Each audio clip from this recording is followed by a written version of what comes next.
Hello everyone and welcome back to the One Stop Co-op Shop. This is Colin and today I have a real treat for you. I just recently got back from the Con of the Rings, and one of the scenarios or quests that we played was called the Siege of Annuminas. But this Siege of Annuminas was not just you playing with 3 other people, so playing a 4-player game. This is what's called an epic multiplayer game. And so what I'm going to do for you guys today is I'm going to play this epic multiplayer game. I'm actually going to play all the different staging areas. So normally you would play and you would have 3 different groups of 1 to 4 people. I'm going to be playing with 2 decks in each staging area. So each stage will have 2 decks. So I have 6 decks that I'm going to be playing. You can imagine I am going to make mistakes, so sorry about that. But it's going to be pretty epic. This is going to be so much fun. You can see why these epic multiplayer scenarios in The Lord of the Rings are truly amazing. We did win at Con of the Rings, but I found out we did a bunch of things wrong, so it's going to be interesting to see if we can actually win here. So let me read you a little bit about how the epic multiplayer works, and then we will jump in. So first of all, you want to grab this epic multiplayer card here, and it states here to arrange the quest cards into 3 separate quest decks, 1A through 3A, 1C through 3C, and 1E through 3E. So you'll have 2 decks that are at 1A, you'll have 2 decks at 1C, and you'll have 2 decks at 1E. And those locations or areas have their own staging area and their own essentially their own games of Lord of the Rings. So you don't have to worry about having unique problems between those staging areas. So you could have 2 Arwens, for example. You're going to see I have all different heroes, but you will see some of the same allies and some of the same event cards, just because. Building 6 decks that hopefully can take this on, I had to use that. We need to create 3 separate staging areas, which I'll show you, 1 for each quest deck. Give each stage its own encounter deck. So I have 3 of the Siege of Annuminas cards, encounter cards, and we're going to be using them each in their own staging area. Divide the players into 3 teams, 1 team for each stage. The team at stage 1A, which is here, such as the encounter deck for Annúminas, which is a city, adds to their staging area and sets its city strength to 50. Each other team removes their copy of Annúminas from the game. Flip all other 3 setup cards and place 1 next to each quest deck. On the back side of this, there's rules about the stage 2, so we'll look at that when we get to stage 2. Over here we have Annúminas. So Annúminas says at the end of the round, deal 1 damage to Annúminas for each enemy at each stage. That's something we totally forgot. And so it made our play really easy. This is definitely not as easy as I thought it was. If the city strength of Annúminas ever gets to 0, we lose the game. So I'm using my Gloomhaven tracker here. This is from the New Age one. And look, it looks like a city. I love that. So Annúminas is set at 50 total health, or it's 50 total health. If that goes down to 0, we lose the game. So what's pretty awesome about this game is the fact that each staging area is in a different location within Annúminas, or maybe outside of Annúminas. So what I'm going to do is I'm going to read you the first quest card of each stage, and then what we'll be doing is we'll go through a round with 2 specific decks in that specific stage, and then we'll have to move to the next 2 decks, do the same thing, and then the next 2 decks do the same thing. Then we'll have ended the first round. We'll all start the second round together, and so on and so forth. Because in this one, you have to stay together. You have to be in the same rounds. Because when we get to stage 2, quest card 2, what will happen is we all have to get enough progress at the same time to be able to move to the quest card 3. So you'll see how it works as we play. An army from Angmar marches on the Dunedain capital of Annúminas. You rush to prepare the defenses as best you can before the orcs reach the city.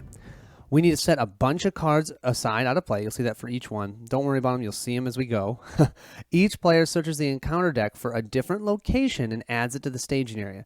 One of those locations must be the Gate of Annúminas. Shuffle the encounter deck. Many hands hurry to reinforce the gate with heavy timbers and large stones, while the enemies draw steadily near.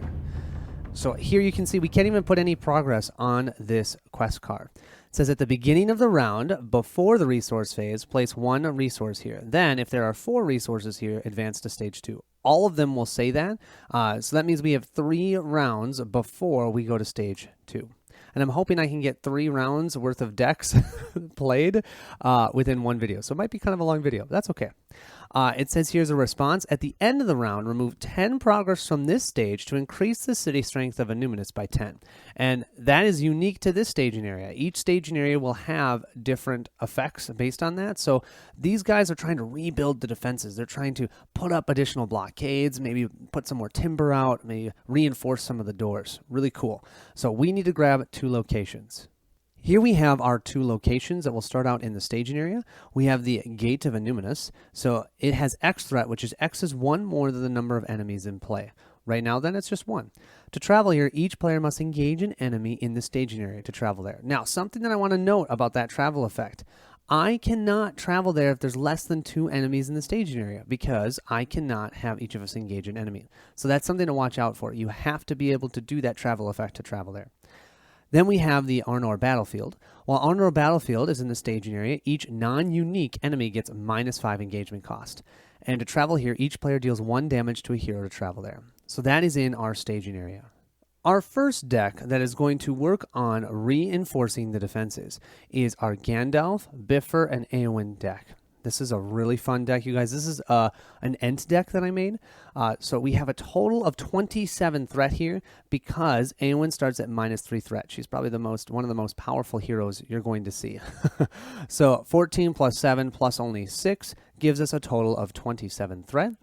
Arwen's ability reduces your threat by 3 as a setup, and then she can have an action that's used once per game, where she can raise your threat by 3, and you can ready Arwen, and she gets a +9 attack. Yeah, you can see why she's awesome. Okay, Bifur over here, you can has an action, pay 1 resource from a hero's resource pool to add 1 resource to Bifur's resource pool. Any player may trigger this. So I can get resources from my buddy that I'm playing with on the other side. And then Gandalf, I have done a video on Gandalf before, but he is so fun as a hero. So he has play with the top card of your deck face up. Once per phase, you may play the top card of your deck as if it was in your hand. When playing a card this way, Gandalf is considered to have the printed cost of whatever that card is, or the printed type of that card. So if the card is a leadership card, he's considered to have the leadership on his hero card, so you can use his resources to pay for it. But what's really fun about him is you basically have 1 additional card in your hand. To pair with our Gandalf deck, we have a Sylvan deck. Now, this deck mostly was made by Steve. Steve is awesome at building decks, you guys. So fun to see him build. I made a couple adjustments just for this scenario. It had more side quests in it because we had Thurndir. I just have 1, and you'll see the one that we have and why we have it as we play. But so who we have is Thranduil, Thurndir, and Celeborn. So Thranduil, his ability is amazing. He has a combat action. You can play a Sylvan ally from your hand. You do not need a resource match for this ally. You can do that once per round. You do have to pay full cost for it. A lot of people had a hard time with that. You pay full cost, but the nice thing is you don't need the resource match, and you can do it during combat. Thurndir, he gets +1 willpower for each side quest in the victory display, and at setup, we can go ahead and grab a side quest and add it to our hand. And then Celeborn here has a response that says after a Sylvan ally enters play, that ally gets +1 willpower, +1 attack, and +1 defense until the end of the round. And our total threat here is 28, if I did that right. 11 plus 9 is 20 plus the 8. Yep, so we have 28 total threat. Here we have the starting hand of the Gandalf deck. I did mulligan 1 time, so we start with 6 cards. This is the top card of our deck, the Flame of Arnor. When we start the game, we'll go ahead and draw this card, and we'll look at the top card of our deck at that point. So here we have our starting hand. I'm pretty happy. I've got the Wizard's Pipe, which is great for being able to manipulate what's on top of our deck. I do have Entmoot, so hopefully that will help us find some Ents, because I don't have any Ents. And then the other one I'm super excited that we have is the Expert Treasure Hunter. Just a great drawing engine when you have Gandalf. For the Sylvan deck, this is also after a mulligan. I'm quite happy. I've got the Sylvan Tracker, which helps for healing. The Storm Comes is the side quest I was able to pull out because of Thurndir. I have the Nath Guide with the Tree People, so that'll be awesome. And I do have my Steward of Gondor because I do need lots of resources for this deck. Oh yeah, and I have Elf Friends. I could make Gandalf an Elf Friend, which is cool. So this means we're all set up for the first stage, stage 1A and 1B. Now let's go to stage 1C and 1D, look at those decks, and set everything up for them as well. An army from Angmar marches on the Dunedain city of Annúminas. You ring the alarm bells and hurry to gather what strength you can. So these decks are trying to recruit at the beginning these Dunedain of Annúminas. If we can get progress placed on the main quest, we can actually give everyone at all stages specific allies that they can use for the rest of the game. Pretty cool. For our setup here, each player discards cards from the top of the encounter deck until he or she discards an enemy or a location. So we'll be adding 2 cards. It'll be random. I have no idea what they'll be. You race along the shores of Lake Numio to gather the Dunedain inside the walls. To arms, you shout! Everyone into the city! Angmar approaches! So we have the same forced effect at the beginning of the round. We'll be placing a resource token. And yes, you can see I'm using my upgraded tokens with this set. I don't have enough to have 3 entire staging areas, so I randomly chose 2 decks that will get to use the nice tokens.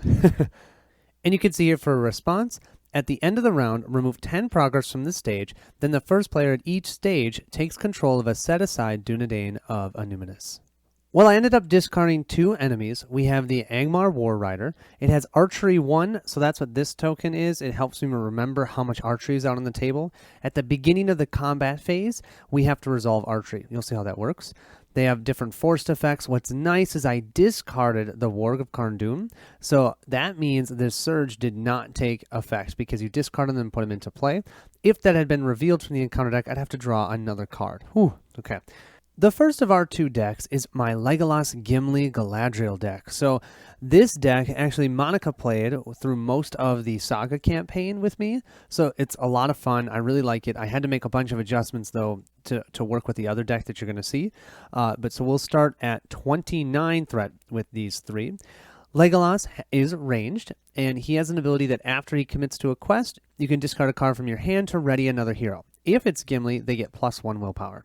Over here, Gimli is Sentinel, and he has a response that after he's declared as a defender, we can spend 1 resource from him to ready another hero. If that hero is Legolas, he gets +1 attack. So they work really well together. They ready each other. He buffs his willpower. He buffs his attack. Cool. And then Galadriel over here. Galadriel cannot quest, attack, or defend. Allies you control do not exhaust to commit to the quest during the round that they enter play. Love that. I never remember that. Hopefully I will. She has an action that you can exhaust her and choose a player. That player can reduce their threat by 1 and draw a card. That's limited once per round. Here we have our starting hand, and I actually kept this draw. This draw is great. First draw, I've got a Steward of Gondor. So you can see I'm using Steward of Gondor in a deck here, and that's okay because they're in a different staging than the deck that the Sylvan deck is in. So that's why you'll see that we'll have cards that are similar or the same that normally are unique. You can't have on the table at the same time. You can because they're technically in totally different staging areas. The other thing is we have Nenya. Nenya is going to allow us to quest with Galadriel. Super important, and you'll see why shortly. So really like this hand. I'm keeping it. The deck I've paired with this is a Fastred Éomer Gildor deck. This is a fun deck, you guys. So we have a total of 28 threat with these 3.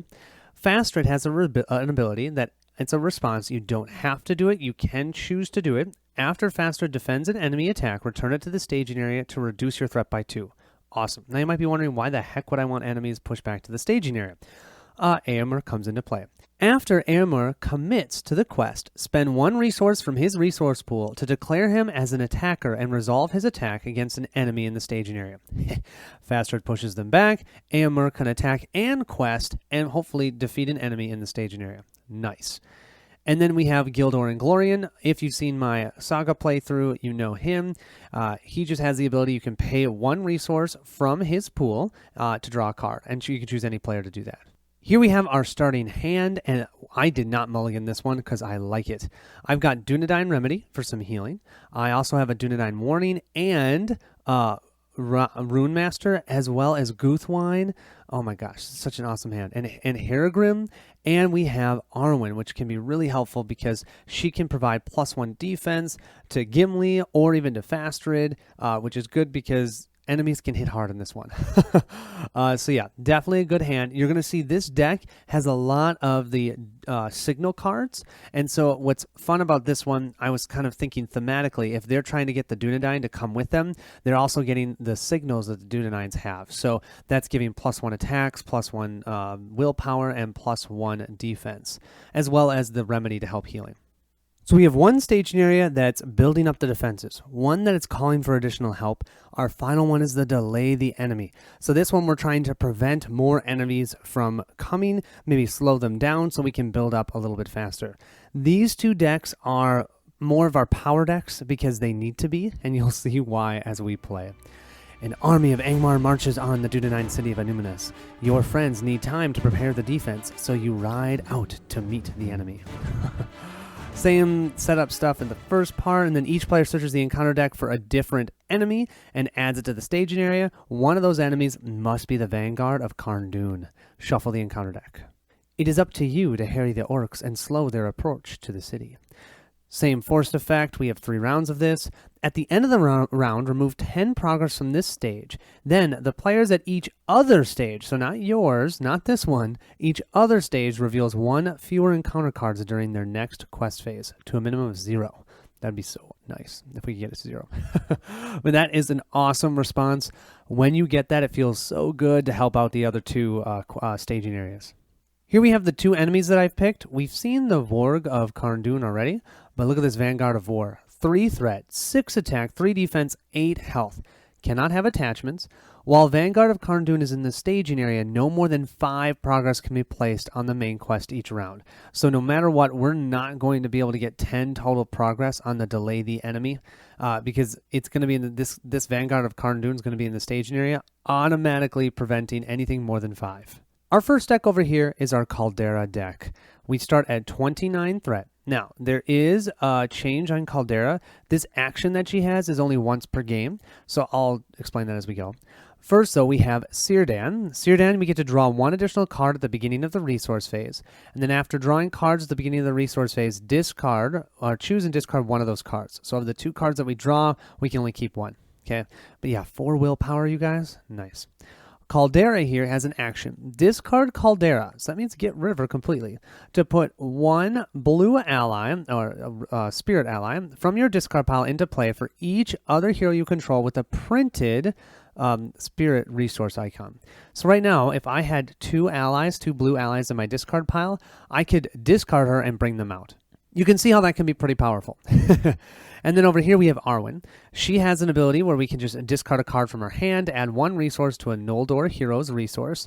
Arwen and Círdan are Noldor, and what's nice is that just gives us additional resources. But the big thing is we can discard a card in our hand. Let's say it's a good blue ally, get it in our discard pile, and then discard Caldera to bring it out. Pretty cool.